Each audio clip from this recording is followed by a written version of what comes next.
జీ5 app download చేసుకుని పూర్తి ఎపిసోడ్లని ఉచితంగా చూడండి. రుద్ర,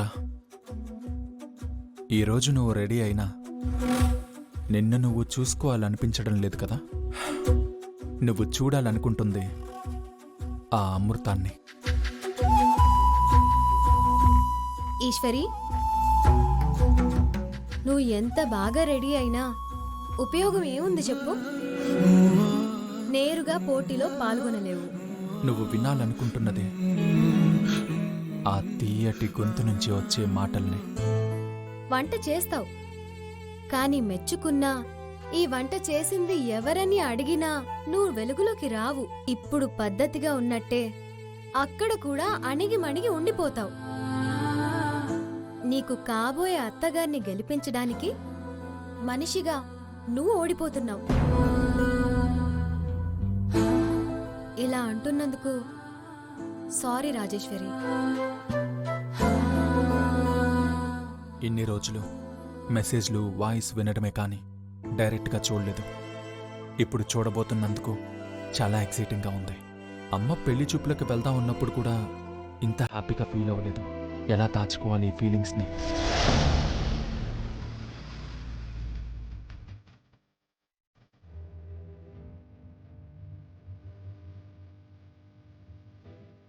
ఈశ్వరి, లక్షణంగా ఉన్నావు. ఒంటి మీద వేసుకునే బట్టల గురించి కాదు, అక్కడ చేసే వంట గురించి మాట్లాడుకోవాలి. ఏమ్మా, అక్కడ ఏం వండాలో ఆలోచించుకున్నావా? ఎక్కడైనా ఎప్పుడైనా అమ్మ నేర్పించిన వంటలే కదా పెదనాన్న. అన్నపూర్ణని గుర్తు చేసుకుని బరిలోకి దిగితే వంటేమిట్రా, ఏది చేయమన్నా చేసేయచ్చు.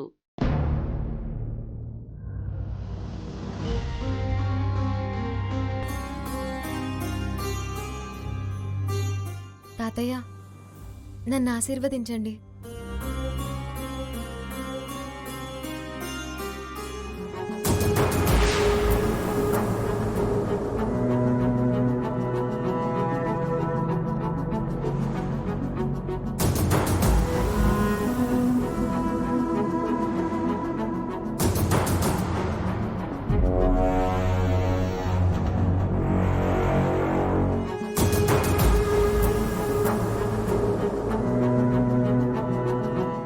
ఏమిటండి, మనవరాలంత ప్రేమగా ఆశీర్వదించండి అని మిమ్మల్ని అడిగితే అలా మొహం తిప్పుకుంటారెందుకు? నీ మనవరాలు నా దగ్గరికి ఎందుకు రావాలంట? ఆశీర్వాదం కావాలంటే దేవుడికి దండం పెట్టుకోమను.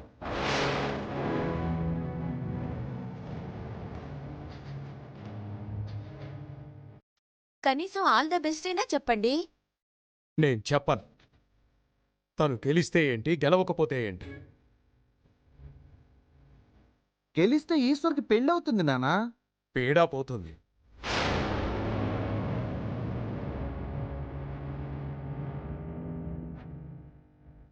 నానా, మీరలా మాట్లాడకండి. పోటీలకు వెళ్ళేటప్పుడు ధైర్యంగా వెళ్ళాలి, బాధపడుకుంటూ వెళ్ళకూడదు. తాతయ్య అనే మాటలకు నేను అలవాటు పడ్డాను. బాధపడను. ఆయన తిట్టినా అది నాకు ఆశీర్వాదమే. ఈయన ఆశీర్వాదం లేకపోతే లేకపోయింది. ఏ లోకాన ఉన్నా మీ అమ్మ నిన్ను ఆశీర్వదిస్తూనే ఉంటుంది.